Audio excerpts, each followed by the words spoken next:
tudo bem? Meu nome é Sun e no vídeo de hoje eu vou apresentar para vocês a deusa da lua da mitologia chinesa, que se chama Chang'e ou no mandarim Chang'e.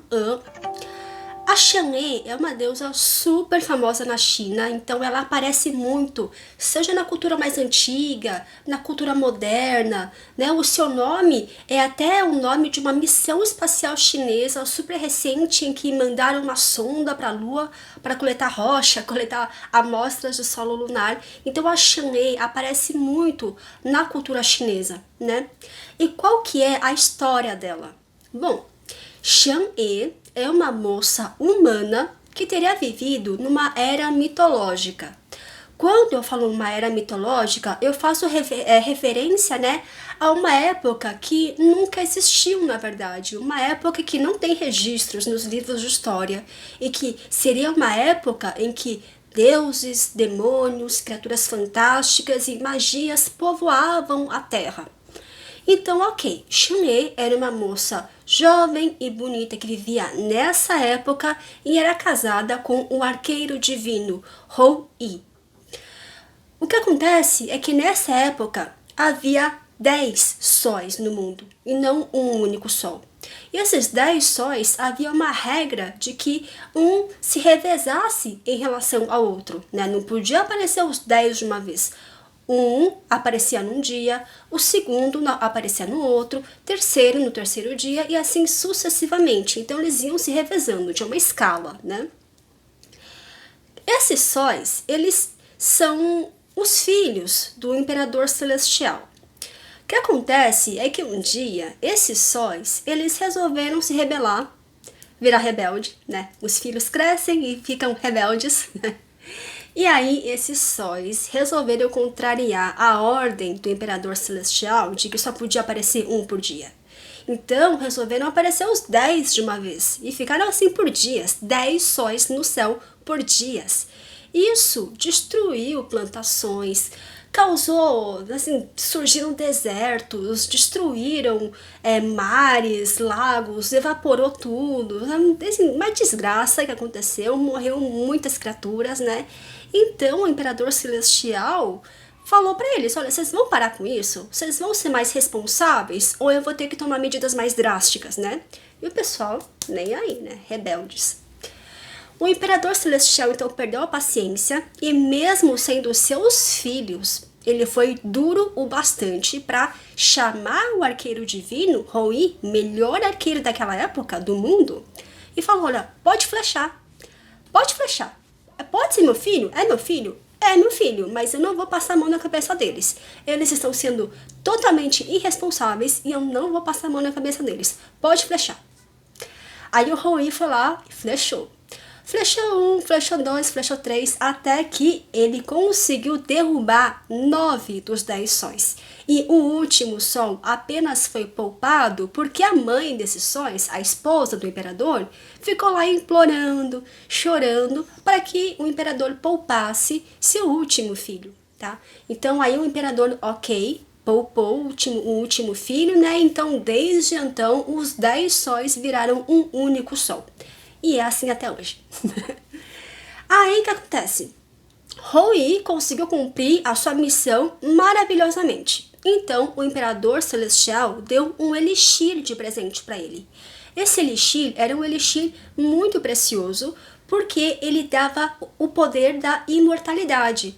Quem bebesse esse elixir virava imortal, virava divino. Hou Yi era um humano.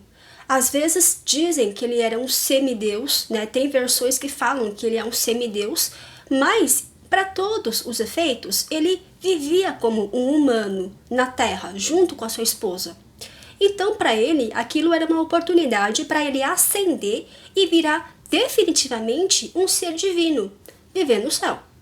Só que ele e Chang'e eram um casal profundamente apaixonado e eles não conseguiam lidar com a possibilidade de se separarem, porque esse elixir era um elixir só e dava para uma única pessoa. E eles não queriam que qualquer um dos dois se separasse do outro, né? Então, o que eles combinaram? Olha, nenhum de nós dois vai tomar esse elixir. A gente prefere ficar juntos como mortais do que um de nós virar Deus e se separar do outro. Então, ok, o Hou-yi entregou esse elixir para Chang'e, Chang'e escondeu o elixir. O problema é que um dos discípulos de Hou-yi, que é um cara bem mau caráter, ele estava de olho nesse elixir, né? Porque se vocês não querem ser imortais, há quem queira. Eu, né? Então, o que ele fez? Ele esperou um dia o Hou-yi sair de casa para caçar, invadiu a casa de Chang'e, né? A casa dos dois, e aí ameaçou a Chang'e para que entregasse o elixir. E a Chang'e não ia admitir uma coisa dessas, né? Porque o cara já era ruim, já era mau caráter, ele ainda vai ser imortal? Vai viver para sempre, causando maldade? Não. Então ela não aceitou. Então o que ela fez? Como na força, ela não ia ter a menor chance contra ele, ela bebeu o elixir, né? E no que ela bebeu, o seu corpo começou a ficar leve, ela começou a flutuar e começou a ascender para o céu e cada vez mais e mais distante da terra. Chegando lá no céu, o imperador celestial perguntou para ela: onde você quer fixar a sua morada? E a Chang'e, muito triste, falou: olha, eu quero ficar na lua porque é o ponto do céu mais próximo da terra e eu quero ficar o mais perto possível do meu marido. Então, desde então, a Chang'e passou a viver na lua. Mas, assim, era uma existência totalmente solitária, porque não tinha mais ninguém na lua, vivia sozinha e vivia morrendo de saudades do seu marido Hou-yi. Então, o imperador celestial deu para ela um coelhinho, né, um coelho de jade, para fazer companhia para ela. Né? Não adiantou muito porque ela continua super triste, mas deu um coelhinho. Hou-yi, né, voltando para ele, Hou-yi, quando ele voltou para casa e ficou sabendo do que aconteceu, ficou desolado, né? A esposa, então, virou um ser divino, os dois nunca mais conseguiriam se encontrar, se ver. Então ele ficou muito, muito deprimido, triste. Então ele reuniu frutas, reuniu bolinhos, doces, comidas e fez uma oferenda para a esposa, né, uma reverência a ela, que agora era uma deusa, né? Fez uma oferenda para ela e depois da oferenda ele se matou. É assim, a história da Chang'e, na verdade, é uma história triste, né? Mas a população ficou muito sensibilizada com essa história.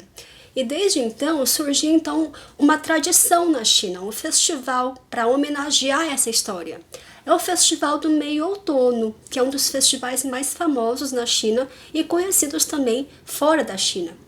O Festival do Meio-Outono é um festival que acontece no 15º dia do 8º mês, segundo o calendário lunar. Então não é dia 15 de agosto, não, é calendário lunar, cada ano cai num dia diferente. Aí tá, nesse dia a ideia é que as pessoas se reúnam com suas famílias, é que nem Natal. É uma época de união, é uma época de confraternização, uma época em que parentes, filhos, pais que estão distantes um do outro devem se reunir, devem jantar juntos, almoçar juntos, conversarem juntos. E, nesse momento, a tradição manda que se coma o bolinho da lua chinês, que é um bolinho muito gostoso. Vocês podem ver na imagem aí que é um bolinho lindo, muito, muito bonito, geralmente no formato redondo, mas também tem quadrado, né? Inclusive, ele tem esse formato redondo que é para lembrar a lua, né? Então, neste festival, a gente come o bolinho da lua, que em chinês a gente chama de Yue Bing. E esse bolinho, ele pode ter diferentes tipos de recheio. Pode ser o recheio de doce de feijão, que é o mais comum, pode ser fruta cristalizada, pode ser também semente de lótus, tem vários tipos de recheio, são todos muito gostosos, feitos com muito detalhe, né? Você vê que é um bolinho super caprichado. E a versão tradicional é dessa cor caramelo, né?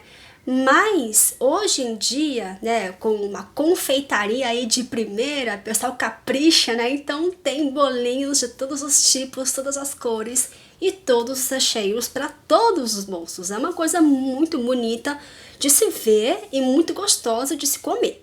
né? No Brasil, em São Paulo, pelo menos dá pra achar, né? Se você for na Liberdade, tem as mercearias, e nas mercearias você pode achar o bolinho da lua.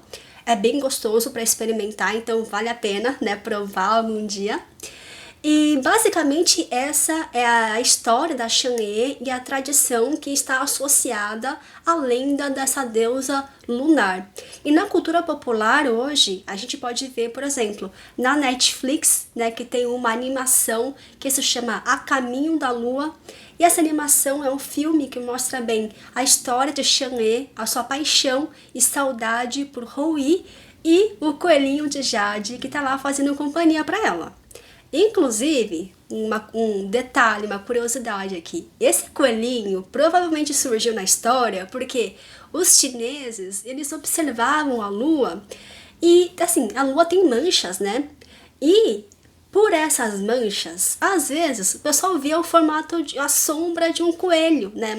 Um episódio de pareidolia, né? Que você consegue ver formas, bichos e pessoas nos objetos, nas imagens simples, né? Nas formas, né? Então, é exatamente isso. Nas sombras, nas manchas lunares, os antigos conseguiram ver um coelhinho. E aí, então, colocaram um coelhinho nessa lenda, o coelho de Jade, tá bom? Então, é isso. Espero que tenham gostado.